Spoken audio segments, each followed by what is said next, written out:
बिस्मिल्लाहिर्रहमानिर्रहीम। मैंने नबी करीम सल्लल्लाहु अलैहि वसल्लम को ये कहते हुए सुना कि तुम में से हर शख्स निगहबान है, और लेस ने उसमें ये ज़्यादती की कि यूनुस ने बयान किया कि रज़ीक बिन हकीम ने इब्न शहाब को लिखा।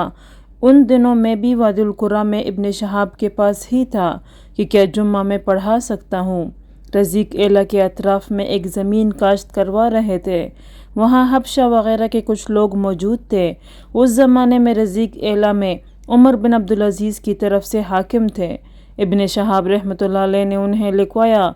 मैं वही सुन रहा था कि रज़ीक जुम्मा पढ़ाए।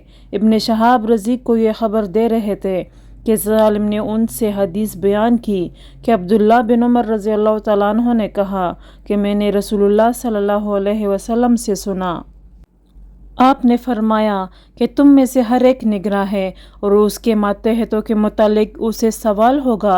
इमाम निगरां है और उससे सवाल उसकी रियाया के बारे में होगा। इंसान अपने घर का निगरां है और उससे उसकी रैयत के बारे में सवाल होगा।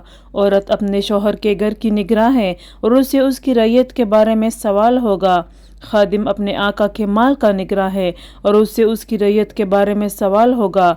इब्न उमर रज़ियल्लाहु तआला अन्हु ने फरमाया कि मेरा ख्याल है कि आप सल्लल्लाहु अलैहि वसल्लम ने ये भी फरमाया कि इंसान अपने बाप के माल का निगरां है और उसकी रैयत के बारे में उससे सवाल होगा, और तुम में से हर शख्स निगरां है और सबसे उसकी रैयत के बारे में सवाल होगा।